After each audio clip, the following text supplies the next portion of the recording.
मात्र sign board लगाने से विकास नहीं माना जाता। आपकी अनाज मंडी की बात करें, चाहे सब्जी मंडी की बात करें, सराफा की बात करें, और ये वहाँ पर कहावत है कि कोई भी यहाँ से प्रतिनिधित्व करे, ये क्षेत्र जस का तस ही रहेगा। तो मेरा कहना, आप वहाँ जाके देखें ना। चुनाव हुए 2018 में, उसमें लंगड़ा बुखार बहुत ज़्यादा चर्चित था और ये बोला गया कि स्वास्थ्य मंत्री होने के नाते जनता की अपेक्षा आपसे बहुत ज़्यादा थी। ये थोड़ा पॉलिटिकल मुद्दा बना दिया गया था। जबलपुर महानगर होते हुए कैबिनेट मंत्री के दर्जा का तो हक रखता ही है, इसको होना चाहिए, इस बात से सहमति दे रहे हैं। लेकिन ये भी आपके ऊपर आरोप लगाया जाता है कि आपके जो सुपुत्र हैं वो आज जिला उपाध्यक्ष पद पर है, तो कहीं ना कहीं ये परिवारवाद को बढ़ावा नहीं दे रहा सर? तो इसका जवाब संगठन से दें आप। अच्छा, हमने नहीं बनाया। मतलब आपके क्षेत्र से किसी को भी टिकट मिले सर, सहयोग आपका बराबर रहेगा? हमारे प्रत्याशी का नाम कमल है।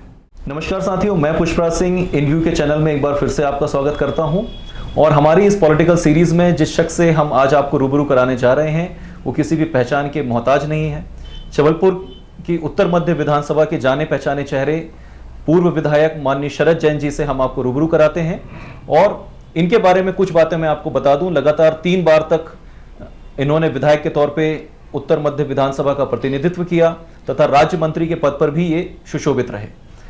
और इनके बारे में सबसे अच्छी बात ये मानी जाती है कि इनके खिलाफ किसी भी तरह का आपराधिक रिकॉर्ड नहीं है और क्षेत्र में एक बहुत ही मिलनसार व्यक्तित्व के तौर पे इनको जाना जाता है। भविष्य में इनकी क्या योजनाएं हैं, आगामी चुनावों को लेकर क्या रणनीति है और क्षेत्र के विकास के ऊपर इनकी क्या क्या टिप्पणी है, इसको जानने के लिए आज हम इनसे बात करते हैं। तो मैं आपका स्वागत करता हूं सर, और हम बहुत बहुत आभारी हैं आपके कि आपने इतना कीमती समय हमारी टीम को दिया, क्योंकि चुनावी वर्ष है और बहुत ही ज़्यादा व्यस्तता होगी। इसी संबंध में आपसे जानना चाहता हूं सर कि लगातार 3 कार्यकाल आपका रहा यहाँ पर विधायक के तौर पे। उत्तर मध्य विधानसभा पूरी तरह से एक 100% शहरी विधानसभा मानी जाती है, तो क्या उपलब्धियां रही इन 15 सालों में आपकी जब आपका यहाँ पर कार्यकाल था? सर्वप्रथम तो पुष्पराज जी, आपको, आपकी चैनल इनव्यू को मैं अपनी ओर से धन्यवाद और बधाई देना चाहता हूँ। धन्यवाद सर कि इस प्रकार के आयोजन आप कर रहे हैं और पॉलिटिकल चर्चा करके भी सभी का, आम जनता का ध्यान आकर्षित करना और लोगों को ध्यान में लाना, ये जो महत्वपूर्ण काम है इसको लगातार आपकी चैनल के माध्यम से कर रहे हैं। Thank you sir. मैं अपनी ओर से बहुत बहुत बधाई और धन्यवाद देना चाहता हूँ। Thank you sir. 3 बार लगातार मैं भारतीय जनता पार्टी की ओर से क्षेत्र का विधायक रहा हूँ। इसके पहले का चुनाव में 35,000 वोट से जीता रहा। जनता की कृपा और आशीर्वाद था, संगठन का काम था और मूल रूप से जो विकास के काम हैं, हमारे प्रधानमंत्री नरेंद्र मोदी जी, हमारे लोकप्रिय मुख्यमंत्री माननीय शिवराज सिंह जी चौहान, इनने जो आम जनता के हित में काम किए हैं, आम जनता के लिए कार्य किए हैं, वो अपने आप में बहुत महत्वपूर्ण है। जहाँ तक उत्तर विधानसभा की बात है, इस क्षेत्र में भी अनेकों काम हमने किए हैं और दूसरी रूप से कुछ काम ऐसे हैं जो आवश्यकता के अनुसार बहुत ही उचित थे। जैसे जबलपुर में सुपर स्पेशलिटी का उद्घाटन हम लोगों ने किया। माननीय नड्डा जी उस कार्यक्रम में आए थे, शिवराज सिंह जी चौहान थे, उस समय मैं उसी विभाग का मंत्री था जी। तो हमारे ही कार्यकाल में सुपर स्पेशलिटी,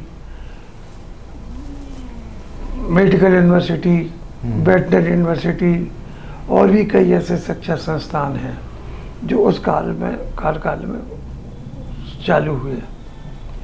विक्टोरिया का विकास, एल्गिन को देखें तो अद्वितीय विकास एल्गिन में हुआ है।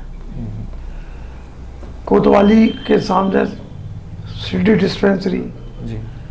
मनमोहन नगर में 31 बिस्तर का हॉस्पिटल खुला, अपने आप में अद्वितीय है और मैं समझता हूँ बहुत अच्छा चल रहा है। इसी प्रकार 10 बिस्तर के, 6 बिस्तर के, करीब 6 स्वास्थ्य केंद्र हमने खोले, सभी अच्छे चल रहे हैं, जो उपलब्धियाँ हैं सर। लेकिन आपके क्षेत्र का जो सबसे महत्वपूर्ण चर्चित जो जगह है, क्योंकि ये व्यापार का केंद्र है आपकी जो विधानसभा है, और पूरा शहर के जो लोग हैं, ये व्यापार या किसी भी तरह की परचेसिंग करनी हो तो ये सुपरमार्केट से लेके आपका गोहलपुर तक का बहुत फेमस क्षेत्र है। लेकिन सर देखते हैं सबसे ज़्यादा अव्यवस्था भी यहाँ पर देखने को मिलती है। आपकी अनाज मंडी की बात करें, चाहे सब्जी मंडी की बात करें, सराफा की बात करें, और ये वहाँ पर कहावत है कि कोई भी यहाँ से प्रतिनिधित्व करे ये क्षेत्र जस का तस ही रहेगा। इस चीज़ में क्यों नहीं बदलाव कर पाया सर? मेरा इसमें एक कहना है आपसे, जी सब्जी मंडी पहले निमाड़गंज में थी, जी मैंने अपने कार्यकाल में उसको डेवलप करके, बहुत डेवलप करके कृषि उपज मंडी में ले गए, जहाँ व्यापारियों को बहुत सुविधाएं प्राप्त हुई। अनाज मंडी पहले हम लोग जब वहाँ रहते रहे तो खजांची चौक से लेके कमानिया गेट तक पैदल चलना मुश्किल था। अनाज मंत्री को वहाँ से ये अपना फल मंडी को वहाँ से स्थानांतरित करके, हमारे कार्यकाल की बात है, हम उसको ले गए वहीं पे कृषि उपज मंडी। जी आज फल मंडी वहाँ अच्छी चल रही है। अब ट्रैफिक की बात है, इस मामले में अनेक प्रकार की व्यवस्थाएं हम लोगों ने की, लेकिन इसकी बात भी हम आपकी बात से सहमत हैं कि जितना व्यवस्थित होना चाहिए उतना व्यवस्थित नहीं है। जी तो उसको जो सजा की जाने, लगातार व्यापारी संघों की बैठक हम लोगों ने की, ज्ञापन यापन दिए, और उस दिशा में जो समुचित काम है वो हम लोग करेंगे। लेकिन सर 15 सालों का कार्यकाल रहा आपका, और आगे फिर आप यदि चाह रहे हैं कि वहाँ से प्रतिनिधित्व करें। मैं आपसे यही कहना चाहता हूँ जी कि 15 साल का कार्यकाल रहा, लेकिन 15 साल की उपलब्धियाँ भी तो थी। जी आप स्मार्ट सिटी की बात कर रहे थे, स्मार्ट सिटी शहर के लिए गौरवान्वित करने वाली बात है। अब कोई छोटी मोटी बात पे बवाल खड़ा करे या कुछ कहे, तो मेरा कहना आप वहाँ जाके देखें ना, कितनी चौड़ी चौड़ी सड़कें हैं, कितनी व्यवस्थित सब कुछ। तो ये जो सब हुआ है वो सब किया हम लोगों ने। सर अतिक्रमण एक बहुत बड़ा मुद्दा है, क्योंकि जब बाबूलाल गौर जी मंत्री थे तो उन्होंने इस क्षेत्र में एक विशेष मुहिम चलाई थी, लेकिन उसके बाद से एक लगातार बहुत बड़ा अंतराल हो गया। बाबूलाल गौर जी मुख्यमंत्री थे, उनके कार्यकाल में बहुत कार्य हुए, ये भी मैं मानता हूँ जी, लेकिन इस बात को आप मेरे अनुरोध को स्वीकार करें जी कि लगातार, पहले ऐसा कभी होता रहा कि किसी का मकान तोड़ दिया गया। आज इसको आप दो भागों में देखें ना, उपलब्धि के क्षेत्र में भी देखो और गलत व्यक्ति को पनिशमेंट किया इसकी दृष्टि से भी देखो, तो ये अतिक्रमण तो तोड़े जा रहे हैं और इसको और व्यवस्थित आगे करेंगे। चलिए सर, मैं आप क्योंकि स्वास्थ्य मंत्री रहे हैं अपने कार्यकाल के दौरान, और पिछले जो गत चुनाव हुए 2018 में, उसमें लंगड़ा बुखार बहुत ज़्यादा चर्चित था, और ये बोला गया कि स्वास्थ्य मंत्री होने के नाते जनता की अपेक्षा आपसे बहुत ज़्यादा थी, फिर भी आप ही के क्षेत्र में ये बीमारी फैली और आक्रोश का सामना आपको जनता का करना पड़ा। मेरा इसमें कहना ये है कि मैंने सैकड़ों कैंप लगाए जी, सैकड़ों जगह हमने इंजेक्शन लगाने का आयोजन करवाया जी, और हजारों व्यक्तियों को इंजेक्शन लगाए, जी, ठीक है ना, और उस दिशा में बहुत काम किए, बहुत बैठ के लिए बहुत कार्य किए, जी, लेकिन ये थोड़ा पॉलिटिकल मुद्दा बना दिया गया था। और पिछले चुनाव में ये थे कि कुल 12-13 दिन हमको मिले थे, 20 वार्ड और 13 दिन, तो मैं उतना जनसंपर्क भी नहीं कर पाया था, 25% जनसंपर्क कर पाया था। जी, तो वो जाके बहुत ज़्यादा क्लियरेंस करना, उसमें कुछ कमी रह गई थी। अच्छा सर, दूसरा ये एक बहुत बड़ा मुद्दा है कि आप राज्य मंत्री रहे, और जबलपुर से भी कई सारे आप ही के पार्टी के विधायक हैं जिनका 2-2, 3-3 बार का टेन्योर हो चुका है, लेकिन हम अक्सर देखते हैं कि जबलपुर के साथ बहुत ही सौतेला व्यवहार किया जाता है। कैबिनेट की भी बात कर लें तो अभी भी हम देखें एक भी मंत्री जबलपुर क्षेत्र से नहीं है। वहीं हम यदि कांग्रेस की बात करें तो कांग्रेस की जो अल्पकालीन सरकार आई उसमें वित्त मंत्रालय जैसा बड़ा मंत्रालय जबलपुर के एक विधायक को दिया गया, यहाँ पर कैबिनेट की बैठकें हुई। तो ये क्या कारण है कि इतना सब कुछ सरकार होने के बाद भी 20 वर्षों से जबलपुर को लगातार उपेक्षित किया जा रहा है? मैं इस बात से सहमत नहीं हूँ, ये बात ठीक है कि मंत्री नहीं बन पाया जी, लेकिन जो प्रदेश की प्रक्रिया में है, उसके अलावा जहाँ तक प्रतिनिधित्व देने की बात है, राज्य मंत्री हम लोगों ने बनाए जी, 2-2, 3-3 राज्य मंत्री हैं, डॉक्टर जितेंद्र जामदार जी हैं जी, विनोद गोटिया जी हैं, तो प्रतिनिधित्व के नाते तो उसका भाग आया है जी। अब इसको और डेवलप करना चाहिए। इस मामले में मैं भी सीएम के साथ आपकी बात पहुँचाऊंगा। 20 वर्षों के कार्यकाल में सर जबलपुर महानगर होते हुए एक कैबिनेट मंत्री के दर्जा का तो हक रखता ही है। मेरा कहना बिल्कुल सहमत है आपकी बात से हम। जी कौन कल्पना करता था रिंग रोड की, फ्लाईओवर की कल्पना कौन करता रहा? जी जनप्रतिनिधियों ने करके दिखाया। और सड़कों की बात करें तो हमने अम्बाल लगा दिया। और जहाँ दूसरे प्रतिनिधि आज हैं, मैं उनसे आपके माध्यम से एक प्रश्न कहना चाहता हूँ कि रोडों पर थिगड़े लगाने से विकास नहीं होता, जी डामिल की सड़क बनाने से विकास नहीं कहलाता। छोटे छोटे ठगड़े लगा के पत्थर लगा देना। आज एक उपलब्धि बताओ ना, मैंने बताया आपको कि मैंने तो चाहे चेरी ताल स्कूल की बात हो, सूजी मोहल्ला स्कूल की बात हो, आपके गेट नंबर 2 में नई बिल्डिंग बनाई, जी वो बहुत बड़ी बात है। शिक्षा के क्षेत्र में नाबार्ड की मदद लेकर नालमल स्कूल रोड में 80 लाख रुपए की बिल्डिंग बनवाई, नया भवन बनाया। वही उसके ठीक बाजू में एक प्राथमिक शाला खुली, नई प्राथमिक शाला खुली। और इस प्रकार अनेक माध्यम से शिक्षा और चिकित्सा के क्षेत्र में भारतीय जनता पार्टी ने बहुत कार्य किया है। रोजगार एक बहुत बड़ा मुद्दा है सर, कि कहीं ना कहीं जो स्टूडेंट्स हैं, जो युवा हैं, वो कहीं ना कहीं वर्तमान सरकार से तो नाराज है ही। व्यापम मेरा इस मामले में एक कहना है कि इसको कंपेयर किया जाए जी कि जो ये बेरोजगारी है, पहले कितने परसेंट थी, आज कितने। आज सीखो और पढ़ाओ जैसी योजना मुख्यमंत्री शिवराज सिंह चौहान लाए, जी उसके मामले से रोजगार के प्रावधान है। उसके माध्यम से हम लोगों को रोजगार भी दे रहे हैं, आकर्षित भी कर रहे हैं।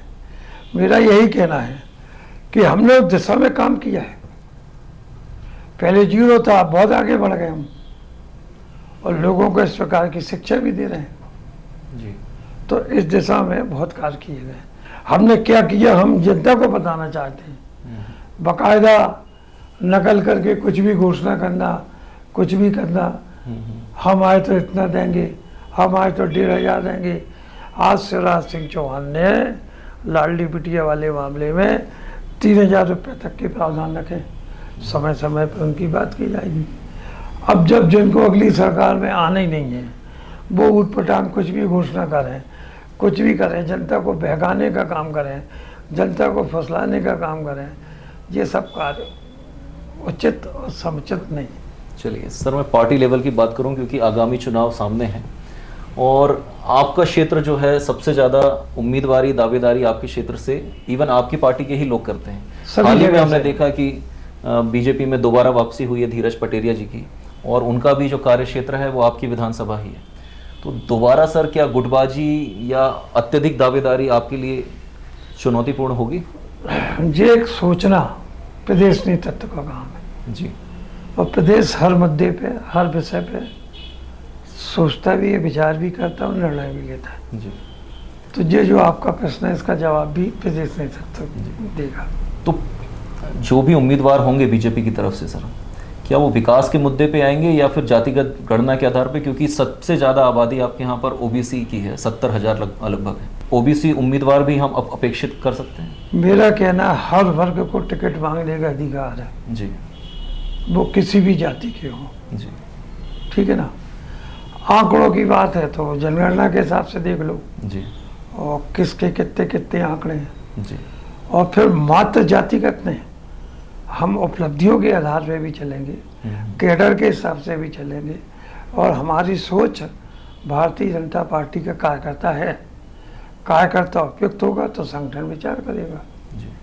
सब परिवारवाद को लेकर भारतीय जनता पार्टी बहुत चौकन्नी रहती है, लेकिन ये भी आपके ऊपर आरोप लगाया जाता है कि आपके जो सुपुत्र हैं वो आज जिला उपाध्यक्ष पद पर है, तो कहीं ना कहीं ये परिवारवाद को बढ़ावा नहीं दे रहा सर?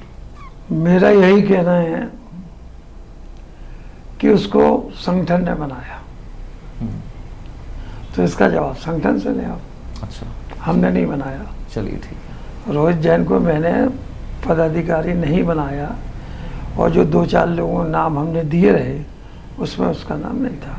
लेकिन संगठन में आपका काफ़ी ऊंचा स्थान है सर, इसलिए आपसे स्थान अपनी जगह है जी, लेकिन विचार भारतीय जनता पार्टी में संगठन करता है, जी, और संगठन ने निर्णय लिया तो उसकी संगठन का निर्णय माने। जी। आगामी चुनाव को लेकर सर क्या वादे आप करना चाहेंगे, क्योंकि जो कार्य अभी तक नहीं हुआ, क्योंकि जो वर्तमान विधायक हैं उनकी कार्यशैली से जनता खुश भी अभी नज़र आती है और काफ़ी काम भी उन्होंने गिनाए हैं, तो उसको काउंटर करने के लिए आपके पास मेरा कहना एक है, समय आने पर इस बात की बात की जाएगी। जी, मात्र साइन बोर्ड लगाने से विकास नहीं माना जाता।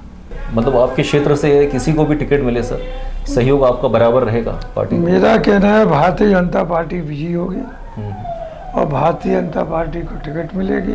जी हमारे प्रत्याशी का नाम कमल है, जी, कमल जीतेगा। चलिए, तो बहुत बहुत शुभकामनाएं आगामी चुनाव को लेकर, और जनता के लिए बेहतर से बेहतर योजना लेकर आप लगातार आते रहें, इसके लिए मैं आपको बहुत बहुत धन्यवाद देता हूँ। आधा पर धन्यवाद दे रहे आप जी, कि आप आते रहें। बिल्कुल सर, इसमें एक लाइन जोड़ लो, हम आते रहें, आप बुलाते रहें। बिल्कुल सर, आगे भी हम आपसे लगातार आपको बुलाते रहेंगे और जनता के प्रश्न आपके सामने जरूर उठाते रहेंगे। मैं आता रहूँगा। बिल्कुल सर, धन्यवाद। Thank you sir. तो इस प्रकार हमने देखा कि माननीय शरद जैन जी ने बहुत ही स्पष्टता से अपनी बात रखी, चाहे पार्टी की आंतरिक गुटबाजी की बात हो या इनके द्वारा किए गए विकास के की बात हो या भविष्य की प्लानिंग की बात हो, सारी बातें स्पष्ट तौर पे इन्होंने सामने रखी और ये संगठन के साथ कंधा से कंधा मिलाकर आगे कार्य करते रहेंगे। आगामी चुनावों के क्या नतीजे होते हैं, किस तरीके से क्षेत्र का विकास होता है, इसकी लगातार पल पल की खबर हम आप तक पहुंचाते रहेंगे। एक लाइन, बिल्कुल सर। नतीजे की आपने बात की, नतीजा बहुत स्पष्ट है जी, भारतीय जनता पार्टी जीतेगी और भारतीय जनता पार्टी की सरकार बनेगी। हमारी शुभकामनाएं सर। धन्यवाद। बहुत बहुत धन्यवाद।